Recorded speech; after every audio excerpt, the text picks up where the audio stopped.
Moi, je ne pouvais absolument pas expliquer cette œuvre.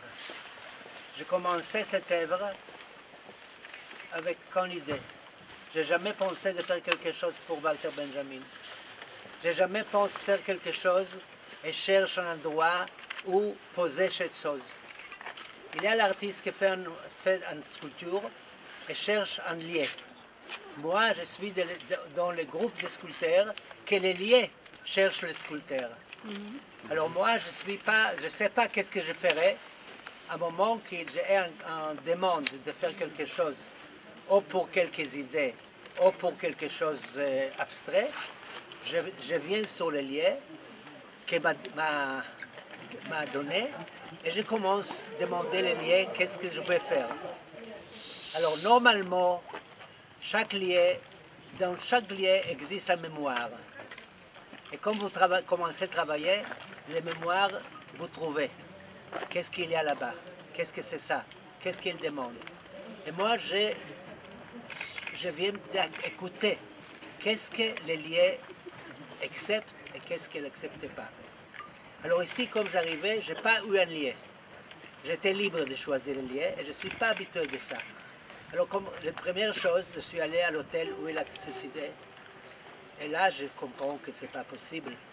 Aujourd'hui, sa maison, de différentes familles, et ce n'était pas possible.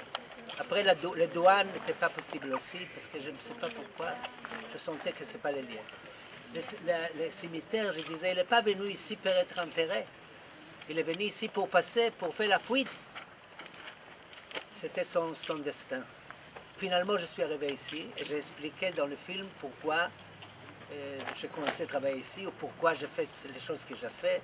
Et comme la nature m'a insisté, parce que comme j'étais là, je cherchais, c'était, je pense, la troisième fois que j'arrivais. Et je cherchais, tout d'un coup, je suis ici et je vois, je ne sais pas comment ça dit, je vois le tourbillon qui était vraiment magique. Jamais j'ai eu cette tourbillon que c'était alors. Comme la nature m'a voulu convaincu que ça c'est l'endroit, ça c'est la nature même raconte cette histoire. C'est quelque chose de magique, mais c'est vrai, c'était comme ça. Alors j'étais là, absolument choqué de cet événement de la nature. Alors tout le monde qui était autour ici dit, qu'est-ce que tu fais là? Je dis, viens, regarde. Ça c'est le monument. Pas le monument, ça c'est le mémorial. Ça c'est l'hommage. La nature raconte son histoire, son tragédie. Moi je devais faire comme je racontais dans le film, mesurer bien les choses et trouver les moments différents. Je ne savais pas qu'est-ce qui va sortir de ça. Ici il y a un cyprès. Ce cyprès-là, je dis quelque chose de bizarre. Comme il était né, comme il était un petit pendu, comme il avait fait la fuite de cette histoire de Walter Benjamin, il savait probablement qu'ici devait être quelque chose d'important, qu'il ne devait pas être fait partie, il devait faire la fuite, parce que ça c'est une tragédie terrible qui était faite par l'homme contre l'homme, et pas la nature. La nature, qui représente la nature pour moi. Et après, je disais, je trouvais ce phénomène, peut-être il y a autre phénomène ici, et je pouvais créer quelque chose, Pachases, qui est un des livres plus importants de Walter Benjamin. Alors je trouvais ici un arbre, que dans le film, j'ai montré cet arbre-là. Il était petit, pauvre, il a lutté pour sa vie. À un moment qu'il a attendu qu'il vienne être un arbre important, il commençait à pousser. Et je regardais, il est grand, non, c'est pas ça. Alors je suis allé là, j'ai trouvé l'arbre il touche les murs des cimetières. Et vraiment, il ne change pas, il reste toujours comme il était. Il souffre parce qu'il y a le vent avec le sel, il y a la terre, très peu de terre avec les rochers, et après, aujourd'hui, qu'est-ce qui vient après 10 ans, je ne sais pas combien je n'étais pas ici, il y a un groupe d'Olivier qui sont arrivés aussi de participer avec lui à cet événement. Après, je suis allé pour voir s'il y a encore quelque chose. Et là, j'ai trouvé les choses que j'ai montrées dans le film, là-bas, qui n'étaient pas encore faites, pour faire un endroit où les gens pouvaient méditer seuls. Et là, j'ai retourné dans le cimetière et j'ai passé à côté l'endroit où il était enterré avant. Après les pierres que nous avons posées au moment de la première pierre que nous avons fait ici, et nous avons posé cette pierre-là, que beaucoup de monde pense que ça c'est son tombe. Et là-bas, il y a les choses qu'il a dit, les citations d'une chose très très cruelle qu'il a dit, où il y a la culture, vient le barbarisme. Il a dit ça beaucoup mieux de moi. Et ça s'écrit là-bas de quelques langues. Et ça c'est la vérité. Chaque jour nous découvrons que c'est la vérité, que la culture, les peuples plus culturels que cultivés, finalement, pouvaient aussi être les peuples cruels et barbaries.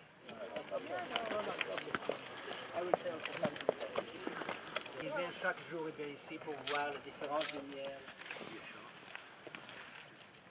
Autre chose de vous expliquer. C'est un peu difficile pour moi monter.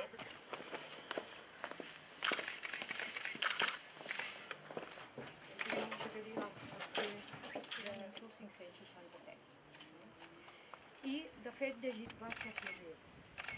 Je vous prie de transmettre les pensées à mon ami Adorno et de lui expliquer la situation où je me suis placée. Perquè ell ho va fer el 26, el 26 de setembre.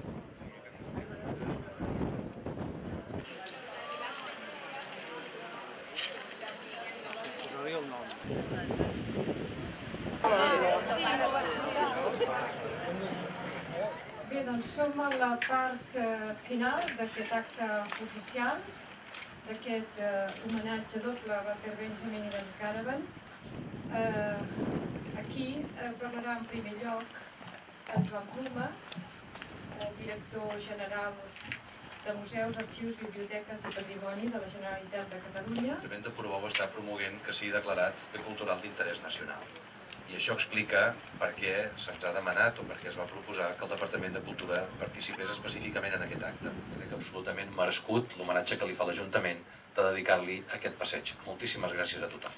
Puc parlar avui en nom de la Generalitat, sobretot per recordar la memòria històrica que ens ha passat els darrers anys. L'article 54 del nostre Estatut determina que la Generalitat i els altres poders públics han de vetllar pel coneixement i el manteniment de la memòria històrica de Catalunya, com a patrimoni col·lectiu que testimonia la resistència i la lluita pels drets i les llibertats. Tenim, des de Catalunya, i especialment des de Girona i Portbou mateix, una responsabilitat davant el món, que cal afrontar i que pot aportar riquesa espiritual i material. Un espai viu que rememori per sempre les figures i l'obra de Walter Benjamin i Danny Caravan. Fa 20 anys jo vaig poder assistir a la inauguració d'aquest monument. Als parlaments que s'hi feien hi havia un element que era comú i tots deien que era un acte de justícia que es fes aquest reconeixement i aquest monument. I penso que avui també és un acte de justícia el que s'està fent. J'ai jamais pensé que mon œuvre pouvait faire un écho mondial. J'ai pas fait ça pour ça.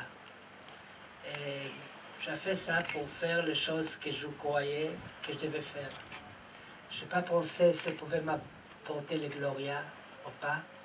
J'ai cherché de faire quelque chose tellement honnête pour cet homme qui a passé une tragédie énorme qui symbolise toutes les tragédies humaines de cette période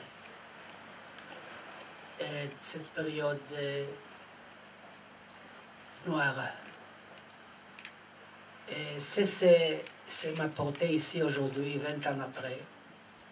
Et je suis maintenant, je pense, double année que je vis, que malheureusement, Walter Benjamin ne pouvait pas continuer et vivre jusqu'à l'âge que j'ai aujourd'hui, aussi plus, et encore écrire les choses importantes pour l'humanité.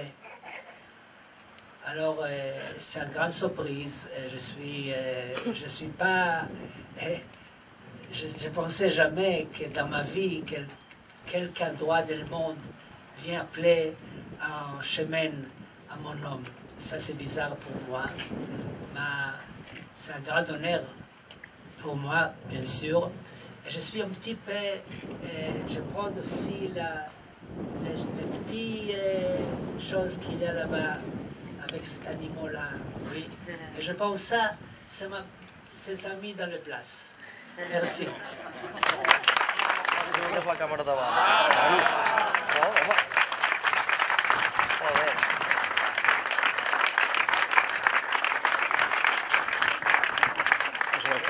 Mira, espereu aquí.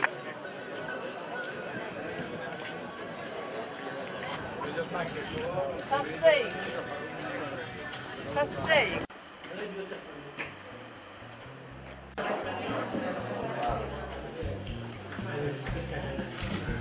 Do it yourself.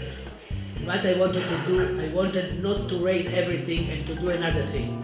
I wanted to leave the memory of the place.